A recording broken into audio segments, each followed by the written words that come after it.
Let's get back to John 4, see how far we can get. Want to continue in our looking at the setting analysis and then see if we can get to the scenes tonight. We'll see what the Lord has for us. But I'd like to again just have us read through the passage. And as we're reading through this time, last time we went through and made observations, and you guys had some really great observations. I really enjoyed that time and the things that you guys observed and noticed and the questions that we had. This time, just read through it and look for different elements of the setting as we do. If you can identify the where, the when, and the who, that is the culture. If you'll remember in this step, what we're looking for is read the story, make observations, which we did, and then we're noting the physical aspects of the story. That is, where does it happen? And two, when you think of that, not just location. Certainly location is important, but also too, are there other elements in that location that seem to be important? All right, and then thirdly, note the temporal or time aspects. When does the story happen? And again, that won't just be, a particular date. In fact, we won't see that in narratives, but a general time relative to what's going on in the book. And then cultural aspects. That is the who in the story. And what is the culture in which the story takes place and who's involved? And then sometimes are there anything else that come into that seem helpful in understanding the story in its wider context? All right, so we're going to be looking for those as we read. And again, I just broken it up into a few sections here. I'll ask you guys to help out with this. Daniel, I'm going to ask if you could start us off verses 1 to 6, and then Dwayne 7 through 11, and then the next section starting in verse 12, you try Shulang starting in verse 17, and then Joshua verse 23, and then we'll come back up to you, Daniel, verse 27, and then again I'll take verse 33, and then Dwayne, if you could do verse 39. I'll remind you guys once we get to that point. But Daniel, do you want to start us off here? All right, I'll start off. Therefore, when the Lord knew that the Pharisees had heard that Jesus was making and baptizing more disciples than John, although Jesus himself was not baptizing, but his disciples were, he left Judea and went away again into Galilee, and he had to pass through Samaria. So he came to a city of Samaria called Sychar, near the parcel of ground that Jacob gave to his son Joseph. And Jacob's well was there. So Jesus, being wearied from his journey, was sitting thus by the well. It was about the 6th hour. And there came a woman of Samaria to draw water. Jesus said to her, "Give me drink," for his disciples had gone away into the city to buy food. Therefore the Samaritan woman said unto him, "How is it that you, being a Jew, ask me for a drink, since I am a Samaritan woman? For Jews have no dealings with Samaritans." Jesus answered and said unto her, "If you knew the gift of God and who it is that says to you, 'Give me to drink,' you would have asked him, and he would have given you living water." She said to him, "Sir, you have nothing to draw with, and the well is deep. Where then do you get this living water?" "You are not greater than our father Jacob, are you?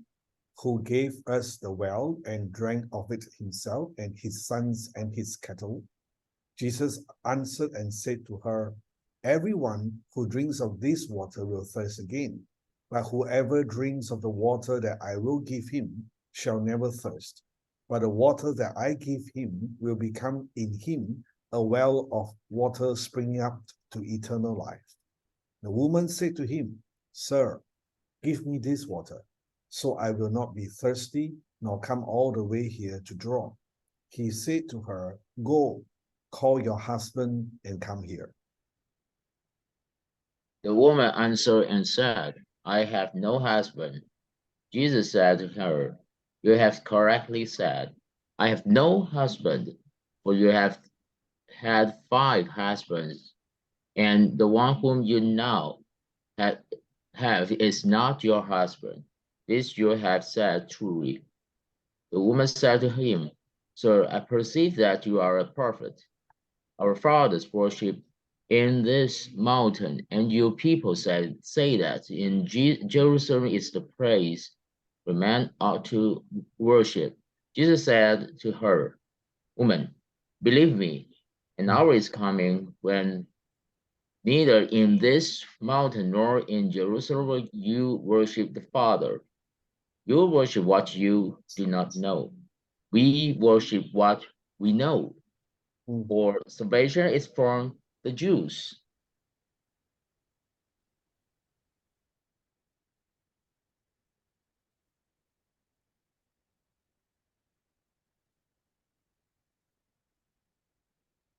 All right, Joshua 23. But an hour is coming, and now is, when the true worshippers will worship the Father in spirit and truth. For such people the Father seeks to be his worshippers. God is spirit, and those who worship him must worship in spirit and truth. The woman said to him, I know that Messiah is coming, he who is called Christ. When that one comes, he will declare all things to us. Jesus said to her, I who speak to you am he. At this point, his disciples came, and they were amazed that he had been speaking with a woman, yet no one said, What do you seek? Or, why do you speak with her? So the woman left her water pot and went into the city and said to the men, Come, see a man who told me all the things that I have done. This is not the Christ, is it? They went out of the city and were coming to him.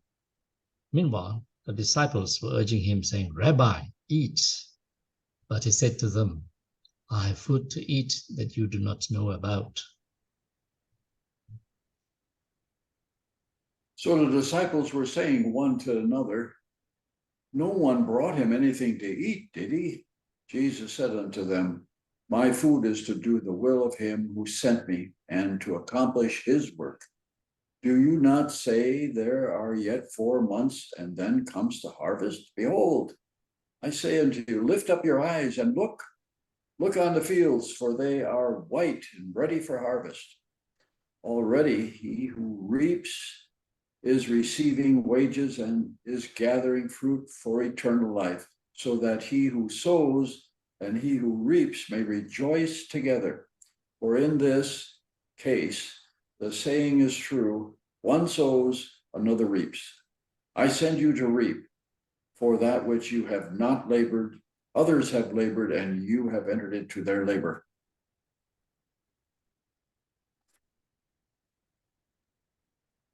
From that city, many of the Samaritans believed in him because of the word of the woman who testified, He told me all the things that I have done.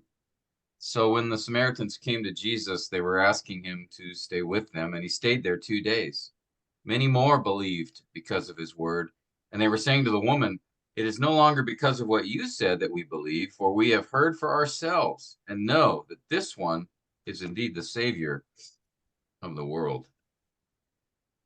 All right. So let's look at the setting here as far as understanding. All right, what are some of the physical aspects of the story? That is primarily the location. Are we given any information about that? And I think, yeah, go ahead if anybody wants to respond. Jesus was going past Samaria, and then he came to a city called Sychar or Sychar. I'm not sure how to pronounce it. Yeah, verse 5, right, mentions he came to a city of Samaria called Sychar, I think is how you say it. Okay, so near the city of Sukkar in Samaria. Are we given any other details, more specifics about where? Or it's near to Jacob's well. Yeah. Parcel of ground that Jacob gave to his son Joseph. Jacob's well was there. Very specific, isn't this? Yeah. Verse 5, verse 6, I mean, Jacob's well. Okay, good. Anything else as far as physical aspects in the story?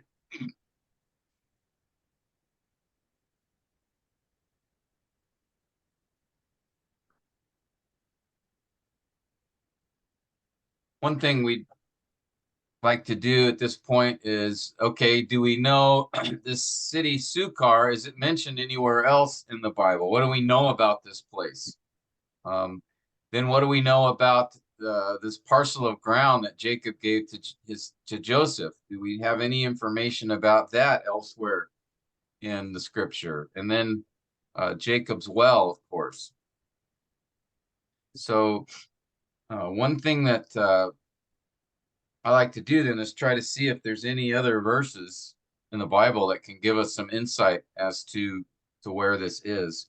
One thing that's helpful, that I have found helpful, is, pull this up.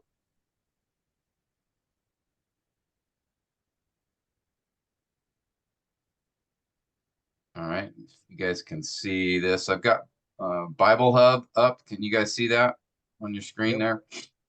Okay, I really like to use this online tool, Bible Hub. So I pull up John 4, and then I go to the topical, T-O-P, topical Bible, if you can see it there, T-O-P. Yep. And there, what's nice is it pulls up people and places mentioned here. And so I can go and look and see, oh, okay, here's Sukkar and Samaria. So let's see what we have here. And what'll happen is it'll show verses where this city is mentioned. But in this case, Sukkar is mentioned only once in the Bible, here in John 4. So we don't have any other biblical information about the location.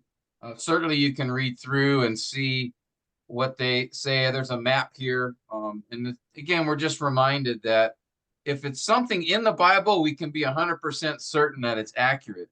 If it's something outside the Bible, then we cannot be 100% certain, though there is a degree of confidence that we can have if it's a good resource. And Bible Hub uses information from the International Standard Bible Encyclopedia, which is an old work that's very helpful. The map here, again, that's extra biblical. We don't have maps in Scripture, unfortunately, but I think we can be fairly confident this is a pretty accurate representation from various scholars and archaeologists over the years. And so here we have some information about Sukkar that is mentioned in the Bible Hub passage. Oh yeah, here's where you'll have occurrences, other occurrences. They'll show other verses where the place is located. And in this case, again, only in John 4 is this place mentioned. All right. It's interesting, Pastor Tim, in this Bible Hub, it says that, I'm just reading it, that it is probably Sukkar is Shechem. Yes. Yes, some have held that Sukkar is the only another name for Shechem, which I think is a valid idea. If you go back to Genesis, Shechem, we can maybe just do that. So yeah, noticing that, we can say, okay, well, is there anything we can learn about Shechem? Now, I don't think Shechem is listed. Yeah, it's not listed here, but we can. let's see. Trying to think if I just go to topical. So if I go to the top here and I put Shechem in. All right. And then just the topical Bible here indicates I'll just look up Shechem. And here's the passages it's located in. So if I go to Genesis 33, here I'm going to use my.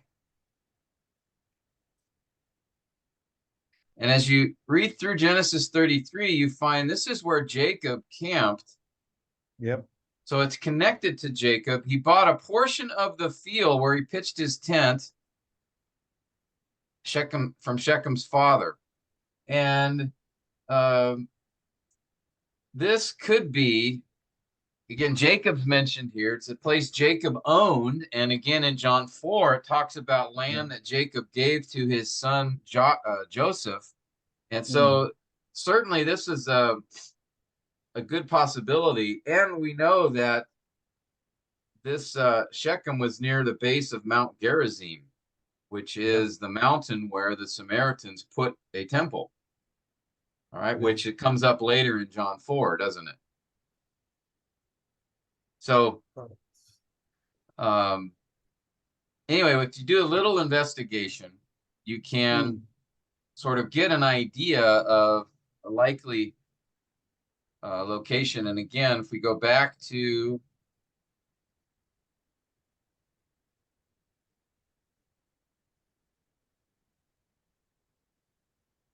our map here, we can see again here, Sukar, notice it in the map here, Mount Gerizim.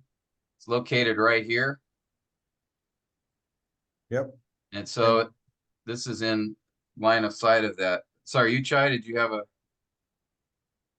Yeah, no, I was just saying that I'm just amazed I'm seeing it for the first time in where Jacob's well or Shechem is that is when the in Deuteronomy 27, 26, 27, 28, where 27, where the Israelites passes through between these two mounts of Gerizim and Ebal, and one was pronouncing the curses and the other mountain was pronouncing the blessings.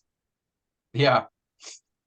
I said, wow. I said, what I'm not sure. I mean, just not to read too much into it, but what a significant location in that sense.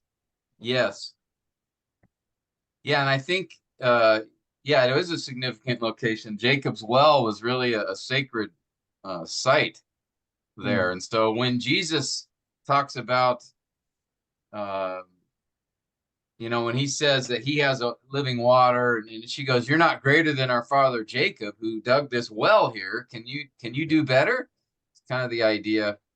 Certainly, I think it bears more. Her comment bears more significance, knowing that the location that they are at. So, what I try to do when I'm looking at the setting, things like that, is try to get as much as I can myself. Just look up cross references if I can before jumping to external sources, because the more I can do on my own, the better I'll remember it. The more I think more it'll stick with me. But of course, it's certainly fine to look up good resources. And in this case, because Sukar isn't mentioned anywhere else in the Bible, we can rely a little bit on some of the extra biblical resources. I think the best Bible encyclopedia that I've seen that I use is actually, it's up on my shelf.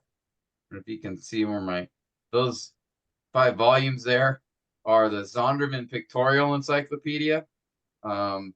Very thorough, good resource, but it's a lot. There's 5 different volumes, so it's not cheap.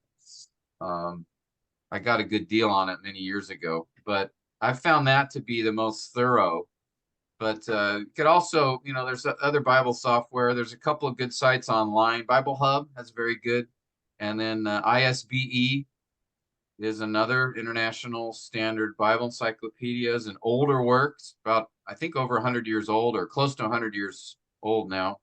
But it's got some helpful insights as well that you can take a look at. In fact, I can show that to you here. If you go, it's International Standard. So it's internationalstandardbible.com. Right. So, 1939. So it's not quite 100 years old. And you can go to the alphabet index and go, okay, I want to look up Sukar. See what does it say about that? Sukar, is it in here? Here it is, Sukar. Okay, all right, so here, and what you'll find often is the Bible Hub takes a lot of information from the ISBE. So you probably see very similar. In fact, I think here it's almost the same text. But notice too, you can link on, okay, Jacob's well. What does it have to say about Jacob's well? And then here we get some information on that. Oh, and notice it mentions Genesis 38, 18. And then also Genesis 48. So it gives some things to explore, consider on your own. Why does this matter? Why would I want to go into this level of detail? Well, again, the more information you can find regarding the location, the time period of the story, then the more that's going to help us. And again, as we dig further into this well of Jacob, this location, as Yuchai just mentioned, we find that it's actually a very significant place. And that's probably why, one of the reasons why John got so specific, that look, they're at this exact location. He didn't just say in Samaria in general. He gave specific details, didn't he, about where in Samaria specifically. And so I think as you dig into this a little bit, you see the significance of Jacob's well, but also, as we noticed in looking at or the map here that was provided, is that Mount Gerizim is right there, right at the base of Mount Gerizim, which is going to come up in the story regarding when the woman asks about the place of worship. So John was, I think, giving us some insight, some information as to the specific location, because it's important and significant for what takes place within the story as well. All right, so going back to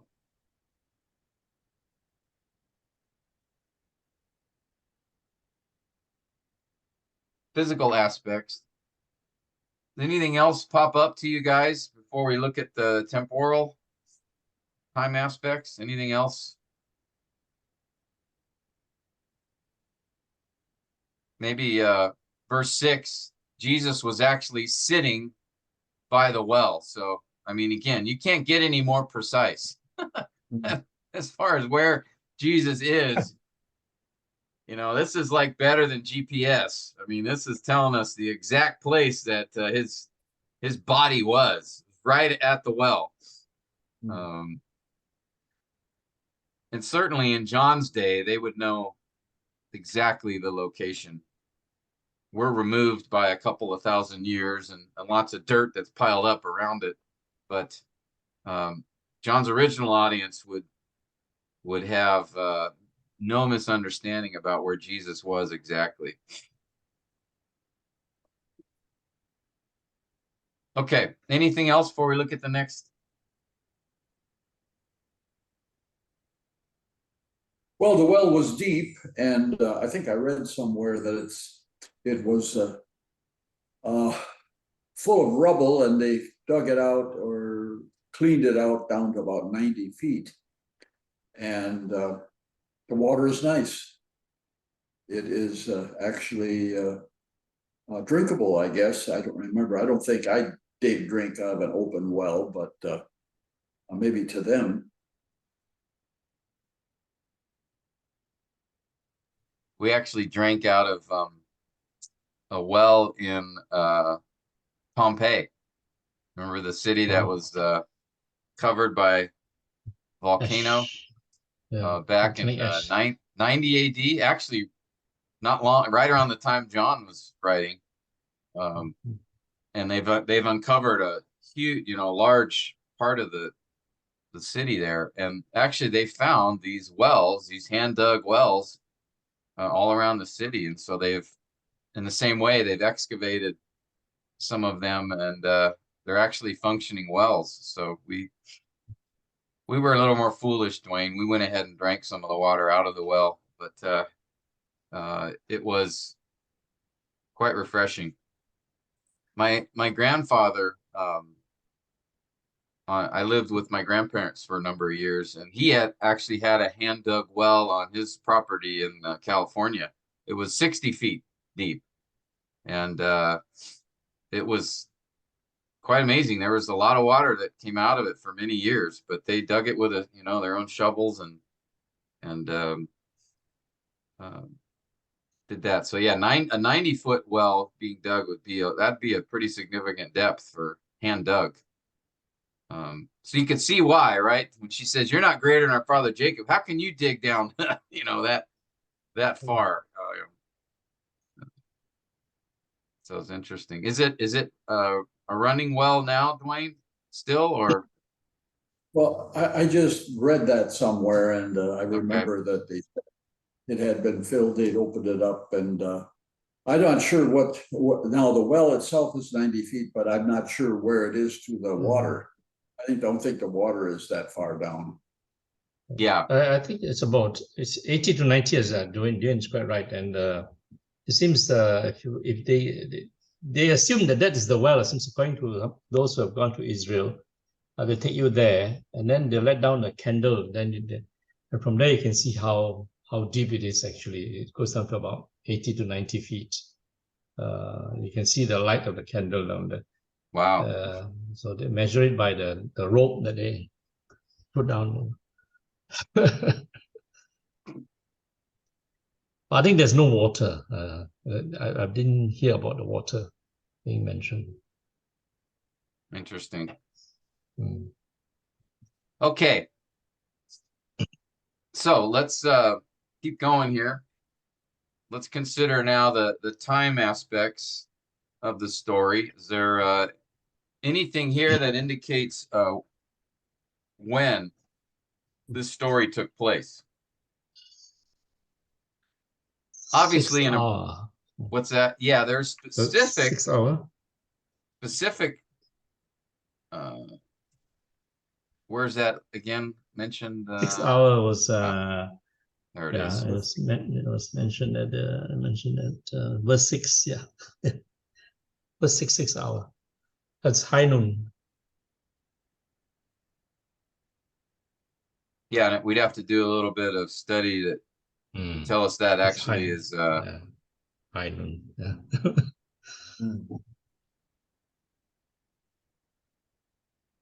All right. Anything else about time period? I mean, we do not know what happened, but presumably the conversation with Samaritan woman and so on, and then when the disciples came back, presumably it happens through the day. But we do know at the end of verse 40 that Jesus stayed there for 2 days. Yes. So Jesus, that was at verse 40, was it? Yeah, end of verse 40. Yeah, he stayed there for 2 days. Okay.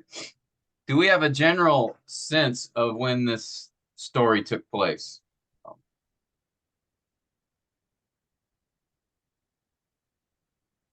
And here we'd have to sort of rely on the broader scope of this narrative and even the other gospels to give us a little more insight. Obviously, generally, we're in the ministry of Jesus, right? Which I believe was around this time period. Do we know?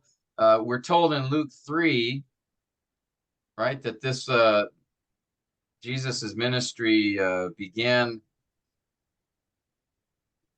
in the 15th year of Tiberius Caesar.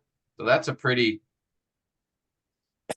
specific time.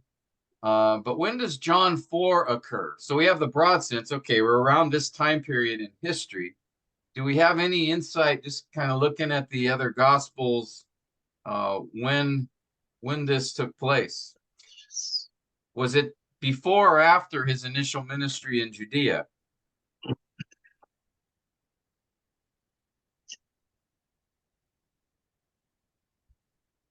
Well, it was Pastor. after. Sorry. They speculated how long that ministry in Judea was, but they think about 6 months, because somewhere in Acts it says he visited all the cities of Judah. So that would take Yes. a while. Now, I'm not Yes. sure where that is. And so, yeah, you'd have to kind of guess, but he's leaving Judah, obviously. And it had been extended after Nicodemus and all that, cleansing of the temple. Yes. Yeah, and I think if you kind of tried to do a study of the different gospels, Luke 4:14 talks about when he's up in Galilee, but this appears to be, after his Judean ministry, before his extensive ministry in Galilee. So we can guess maybe within a year after the baptism. Okay. So probably earlier on in Jesus's earthly ministry,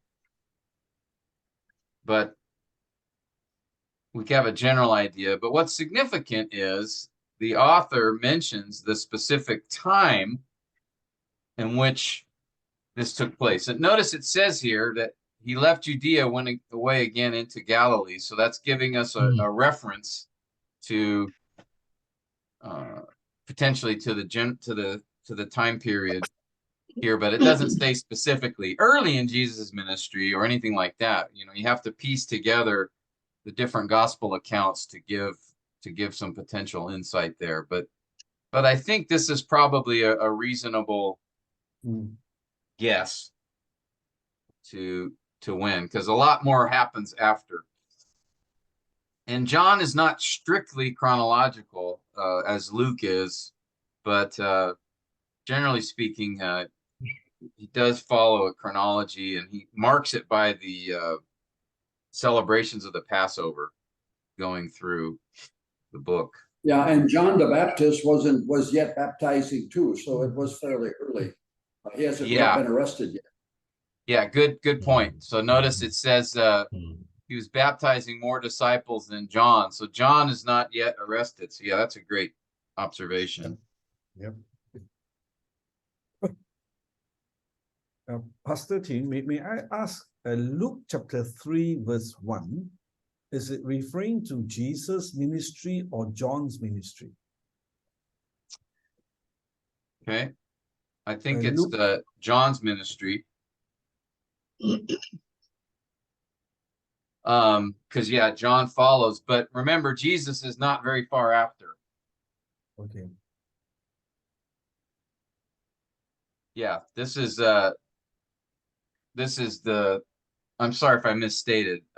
This is the beginning specifically of John's ministry, but it's a time marker for when Jesus ministered as well, because it's not long after this, and it just gives us the general time frame. It doesn't, I think, in that specific year, because it talks about John the Baptist, right, and what he was doing, and then it happened when the people were being baptized, and then of course Jesus is mentioned here. And when he began his earthly ministry, Jesus was about 30 years old, Luke tells us.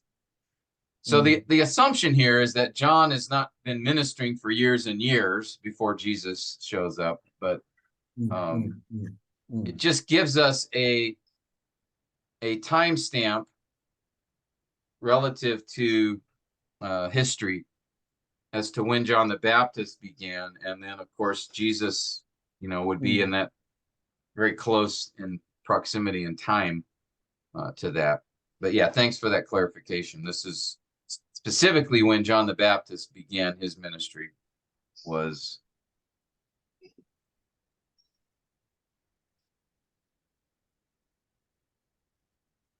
there any thoughts you have about that?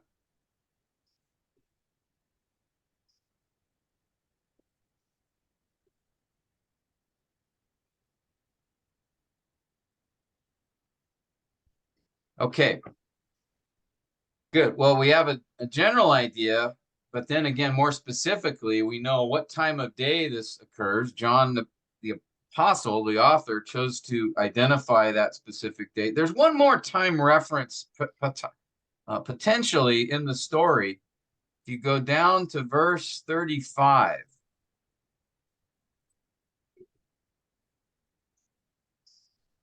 $4 months. Jesus makes a comment here. Mm, There are yet 4 months, and then comes the harvest, which some say this could be like a proverb. He's just quoting a proverb, or he's actually saying, right now there's 4 months until harvest. Yeah. And I think as we go through the story, we'll see that the latter is more likely, because he uses it as an illustration that, look, you say there's 4 months until the harvest, right? He's looking at the field and there's just little sprouts coming up. But Jesus says, look, I tell you, the harvest is right now. And of course, he's using an analogy here. We'll get into that a little later. But we could say as well, verse 35 may indicate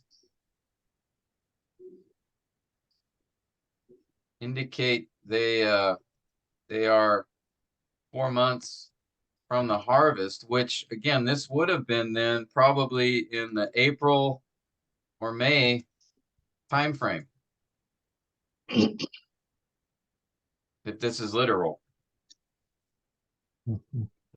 So again, we have perhaps a fairly specific time being indicated here. So we need to do a little more study of the story to see if verse 35 is actually literal. I think it is, but we'd want to make note of that here as we're looking at the time frame of the text. So perhaps around this time of year is when it took place. All right. Comments or questions? So which is April, May. That means harvesting months will be August, kind of August, That September. means Typically, autumn, yeah. Means autumn, the autumn months. Yeah. Because they would celebrate the Feast of Ingathering around that time. And that's where they would celebrate the harvest, right? And the first fruits they would bring. So, so we have a pretty good idea of if this is 4 months before the harvest, you're looking at springtime, which is when they would plant. So you would have little seedlings popping up around. So they'd probably be out, in the fields. Again, they're by a well, so you would assume that there are, fields around them, and they're just sprouting at that time period. Again, if that's literal, and I think it is as we go through the story. It seems as if Sychar is a good bit off from the well, something like a kilometer or so from a little note that seemed to be there in that encyclopedia. So it's a bit of a walk, not close by. So there'd be fields between. Yeah, certainly. Yeah, this is what he's mentioning. Sychar and Jacob's well. I don't know if there's a. Okay, here we go. Here's a. So yeah, I think you're from this map anyway, if it's accurate, you're looking at probably. Yeah, whoops, sorry about that. About a kilometer.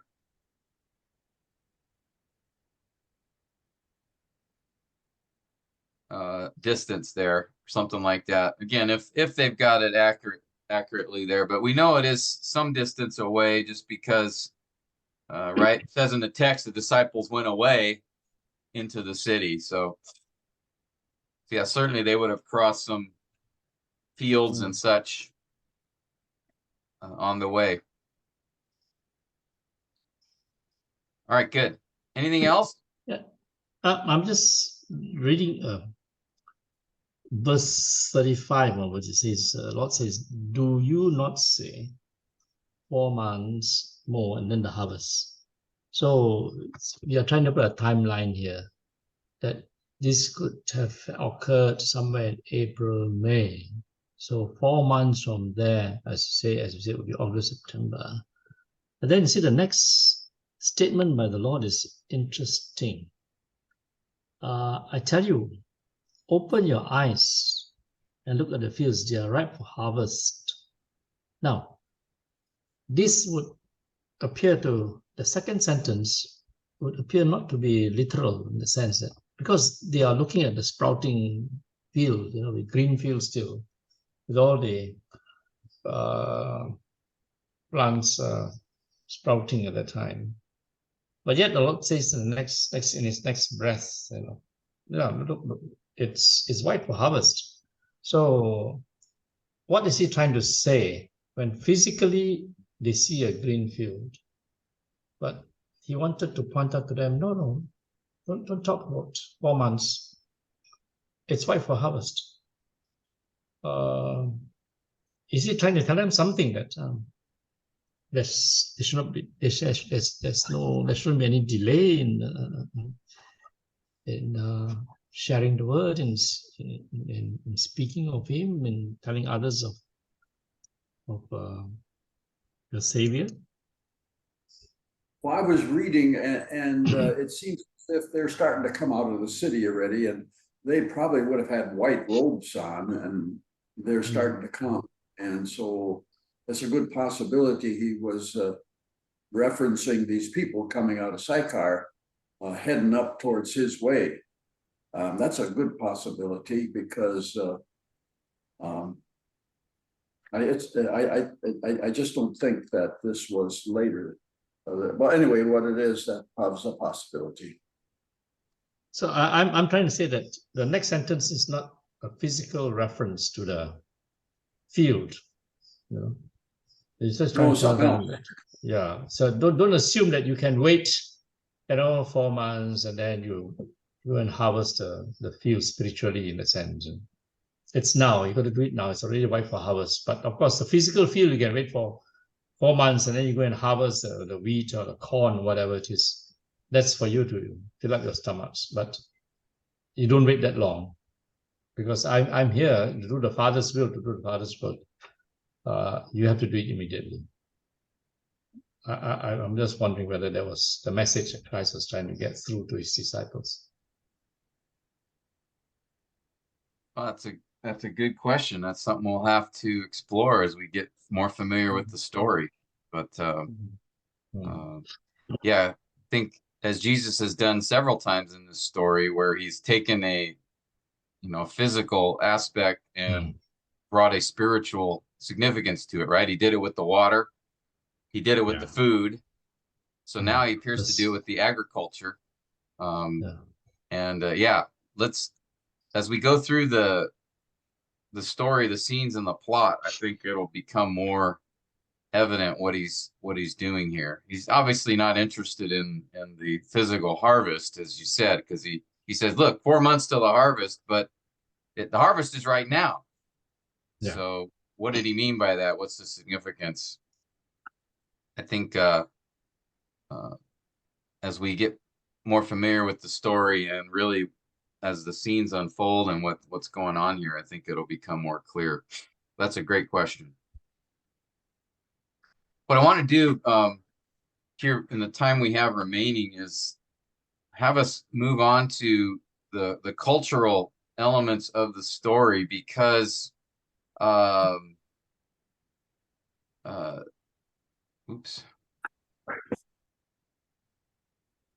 this is actually very, very important for this particular story.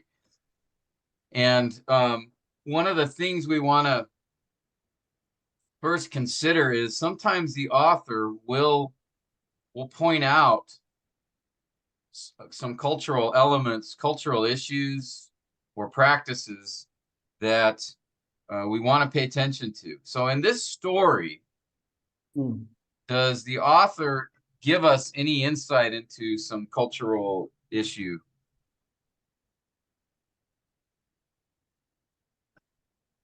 Well, the region called Samaria,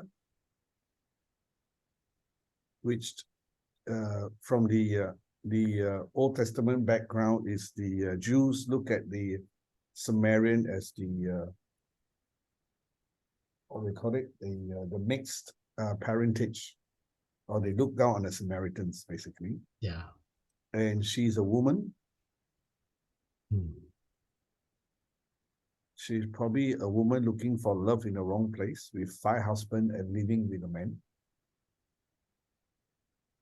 Yeah, notice John even points out in verse 9, doesn't he?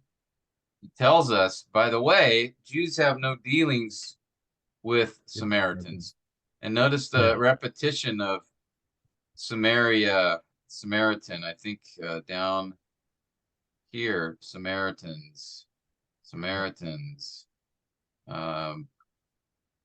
There's a emphasis in this account on that aspect. So yeah, we'd want to go, okay, what did John mean by this? There's no dealing, what's going on here?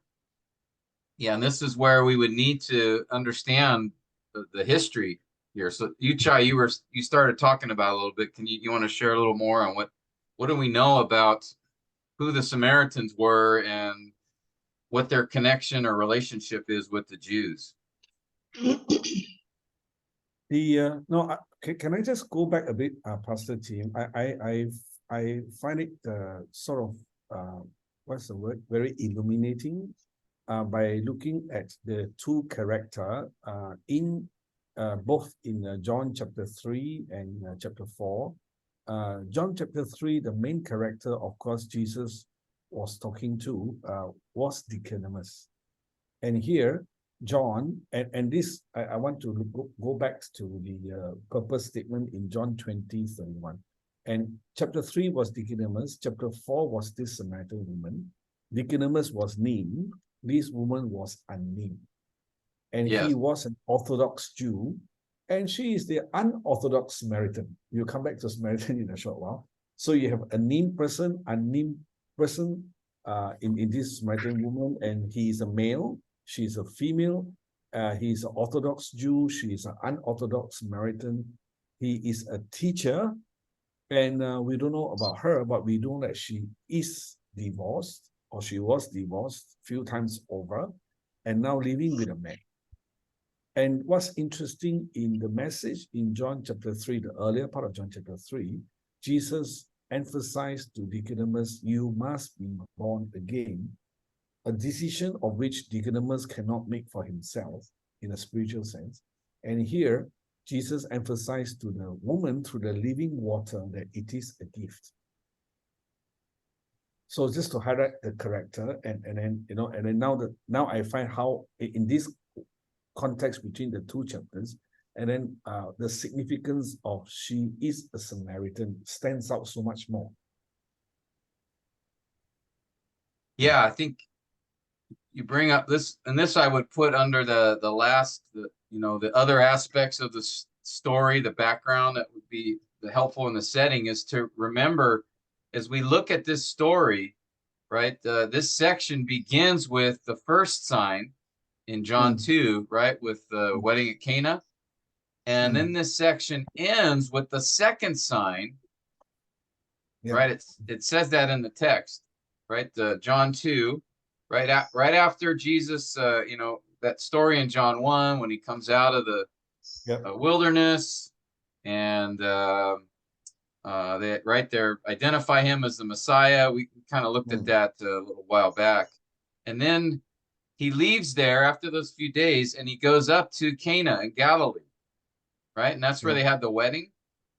So really in chapter 2, it sort of is John beginning to give a story and account of what Jesus did. And notice verse 11 tells us the significance of that first story, the wedding at Cana, is this was the beginning of his signs, all right, his first sign. And then what we find in John 4 at the end, right after the story of the Samaritans, 54. notice how he ends. There's a Yep. he heals a royal official's son, and it says this is a second sign. Yep. Again, remember the signs are key markers in John's gospel because he said, as you noted, the purpose statement in John 20, verse 31, many other signs Jesus did in the presence of the disciples, which are not written in this book. So as we take into account then, John, the first sign, wedding at Cana, the second sign is healing in Cana again, by the way. And between that, we have Nicodemus and the woman at the well. Again, two extended dialogues of Jesus with an individual, not common in the Gospels. John points out two of them. And yes, this is a very significant contrast between these two people, right? As you, Chai, pointed out. Nicodemus, Pharisee, actually, Jesus calls him the teacher, member of the Sanhedrin, prominent member of the Sanhedrin. He's at the top of the food chain, the top of the culture, right? This, in their eyes, the eyes of the Jews, of course, right? He'd be at the very top. You know, almost, you know, high priest would only be, you know, the next step up. He's almost at that level, right? And then you have a Samaritan woman, immoral. And even, John doesn't name her. So you have two people in that culture at the very, very opposite extremes, don't we? I think that's a very important and helpful insight as we go into the story to keep in mind that here John includes, in between the first and second sign, John includes, I think intentionally, these two extended dialogues contrasting someone who is considered, you know, the greatest in that culture and someone who would be considered the lowest. Right? Because she's got multiple strikes against her. We'll talk about Samaritans in a minute. She's a Samaritan, she's a woman, and she's immoral. It's a bit like and he's alone with her. Well, this is what creates the problem in the story. As we get to the plot, exactly, that's going to be a big issue. It's a bit like someone from the White House, Nicodemus, and an unnamed woman from Brooklyn somewhere. You know? Yeah, some convict, you know. So one of the things as I was looking at the contrast between Nicodemus and this Samaritan woman, then the echo come through from John 1:12. But to as many who receive him, he gave them the right or the power to become the children of God. So you have the two spectrum, two person in that white spectrum, as to as many who received him. Yeah. You know, he gave them the right. Again, Nicodemus is full of questions. He doesn't understand, right? The woman accepts it. Yeah. There's a contrast even in how they respond, isn't there? Yeah. So, and this woman becomes the evangelist, right? She goes back, and so it's an amazing account that's going to be very significant as we look into what John is doing with this story and why he put it here and what the message that he wants to communicate to the reader. But yeah, I think there's a very intentional, because Jesus had many conversations with people, right? I mean, over the 3 years, he talked to a lot of people. We have another example, rich young ruler, right? I mean, he had many conversations, but here John chose to put these two in his gospel in close proximity to one another between two people who are clearly at the opposite ends of the cultural spectrum, how the culture would have viewed them. So I think here's important to consider as we begin this discussion on Samaria and the Samaritans. It's very, very important that we understand the tension between Jew and Samaritan, because as Dwayne pointed out, Jesus was alone with this Samaritan woman, which is going to be a significant issue. In that culture, they would have seen this as a very, very problematic. But notice John says in verse 9, Jews have no dealings with Samaritans. Now, what's the history behind that statement? What do we know about the Samaritans? There's some other references. Let me just pull it up real quick. John 8:48. The Jews answered and said, "You are a Samaritan," right? So it was used as a what do you call it? What's the word I'm looking for? Name calling, right? That this was a degrading comment. So the Jews would use it as a curse, really. You're just a Samaritan. Acts 10, Peter. Jews were not allowed to associate with a foreigner. Samaritans would be considered a foreigner. They're not mentioned here explicitly, but they would be, the Jewish attitude towards those who were non-Jews is displayed here. Matthew 10, verse 5.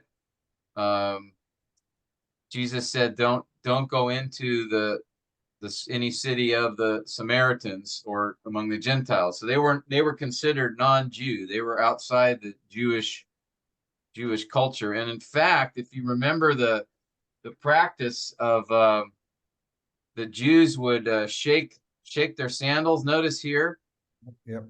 Whoever does not receive you nor heed you as you leave, shake the dust off your feet. Well, we know that was a practice that was carried out by the Jews when they would go through Samaria.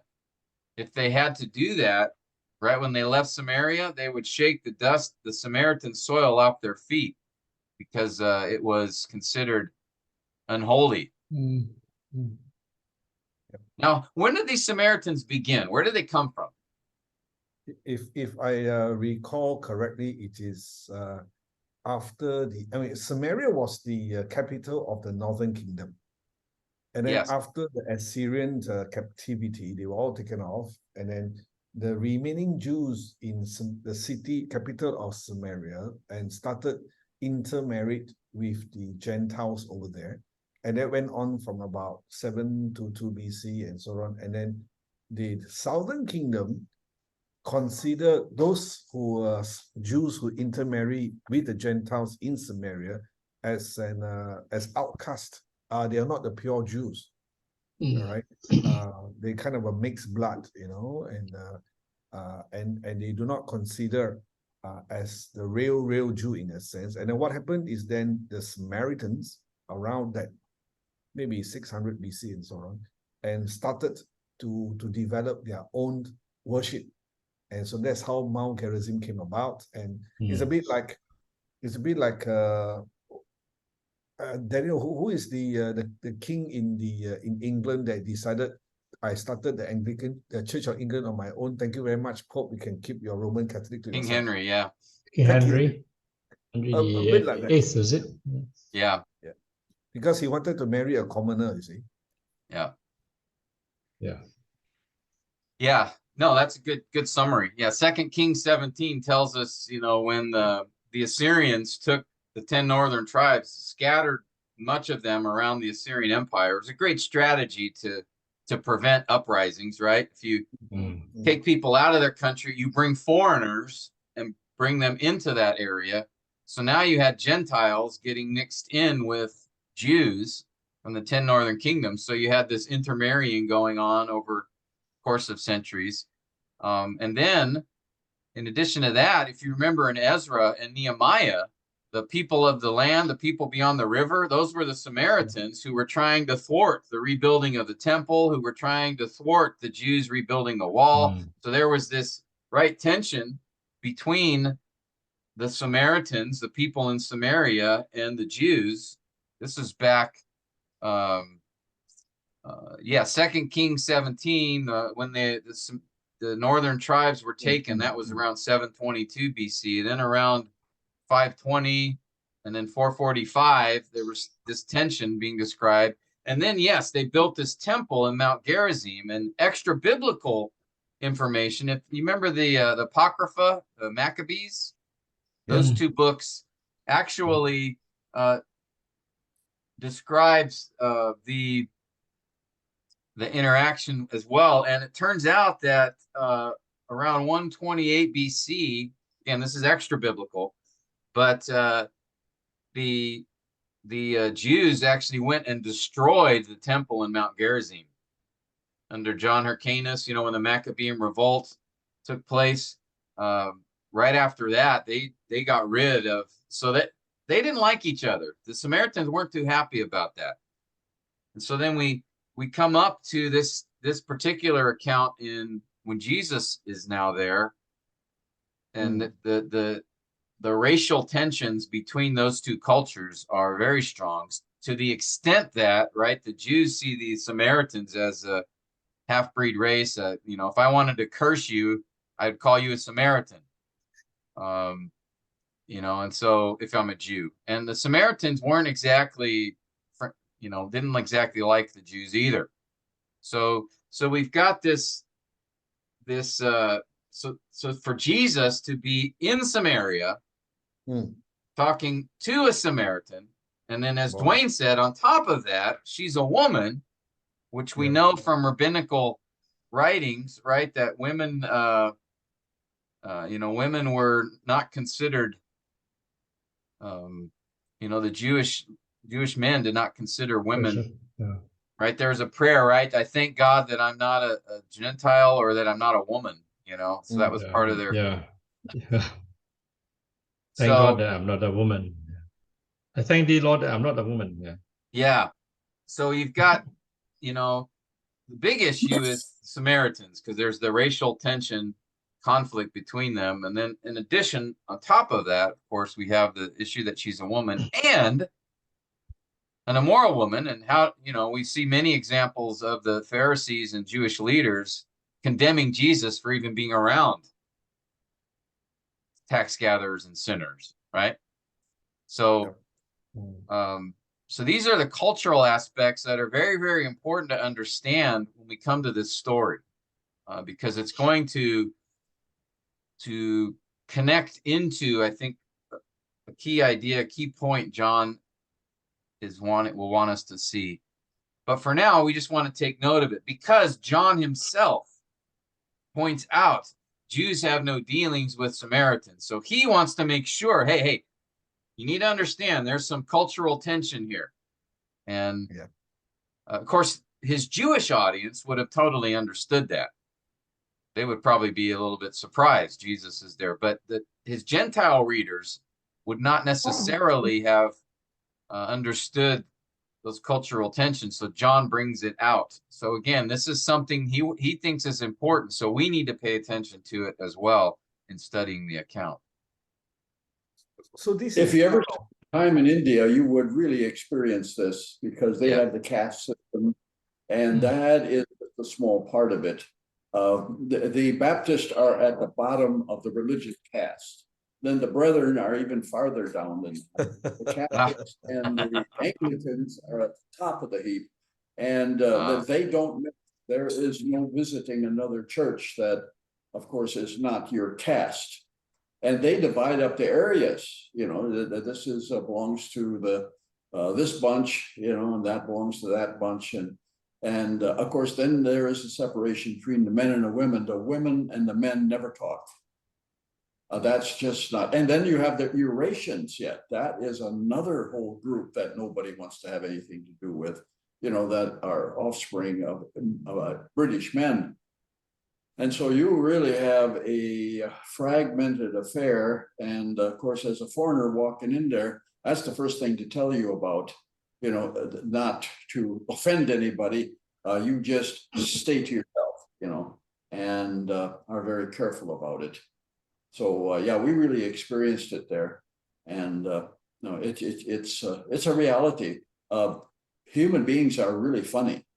They really have a high opinion of themselves, of course, and then they have a very low opinion of anybody else that they can pick on. And so it was really, we had kids coming to our youth group, and they were pulled out because they weren't, they were a higher caste, a Methodist. They were higher.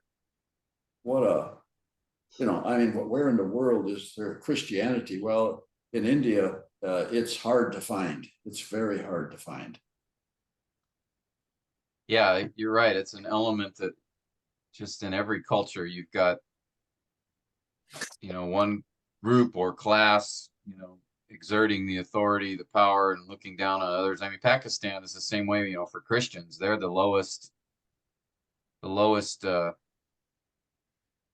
in the culture. And then, you know, if you're a Christian woman, you're even lower. So, I mean, there'd be a very similar, if you had a prominent imam or Muslim cleric talking with a Christian woman alone, that would be a fairly similar, shocking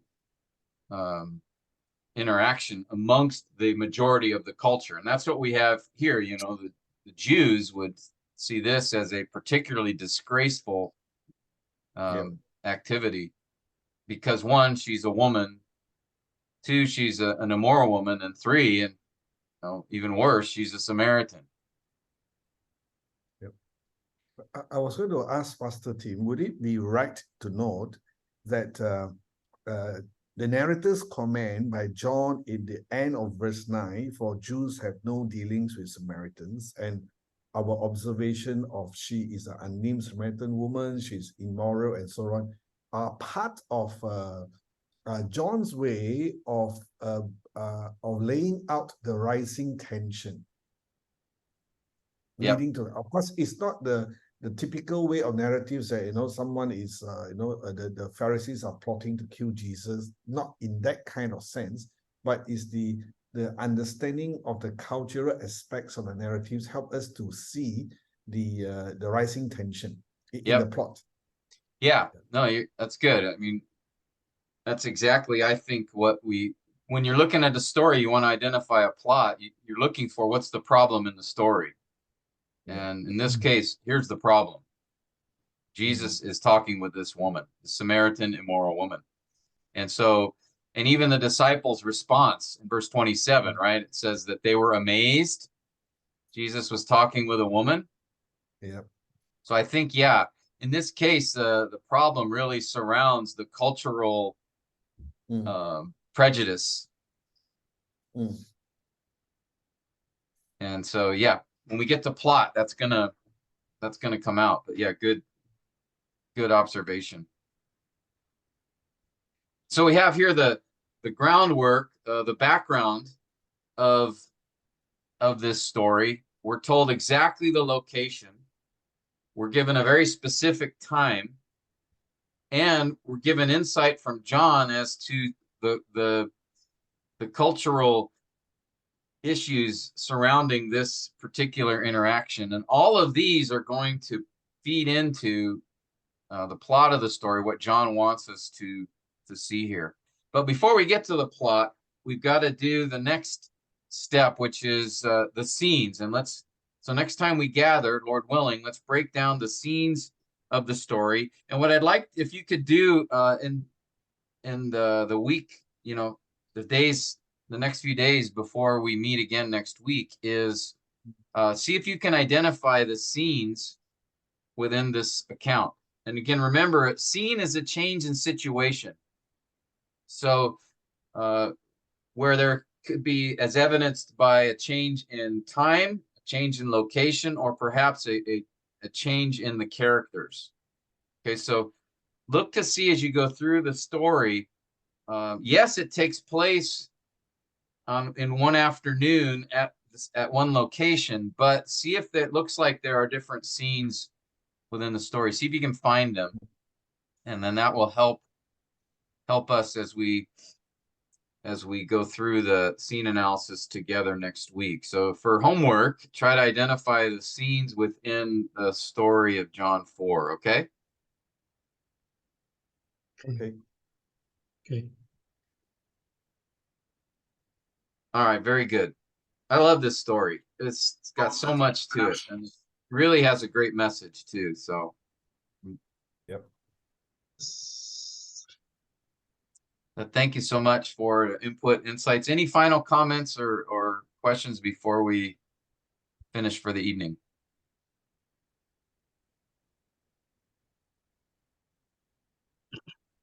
Can I share an old joke Certainly. related to John chapter 4? The story is the two good female friends. They grew up together. They went to university together. This is like 40 years ago. There was no WhatsApp. There was no email whatsoever. And finally, the two girls, I mean, they were of age and they were separated in two different countries, and one of them was getting married. So the one who couldn't join her good friend's wedding was sending those days the telegram message, and they're both believers. So the one that was sending the telegram message the night before the wedding to her good friend, the intended message was 1 John 4:18. There's no fear in love because perfect love drives out fear. But the telegram operator missed out the 1 John, so it became John 4:18. So the other side received this message, John 4:18. For you have 5 husbands, and the one you have now is not your husband. So the receiving friend was saying, what are you talking about?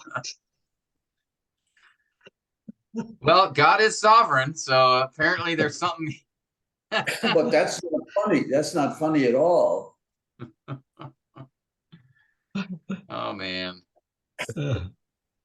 And Well, on that note, Yichai, you want to close us in prayer? You can redeem yourself if you have a good prayer here.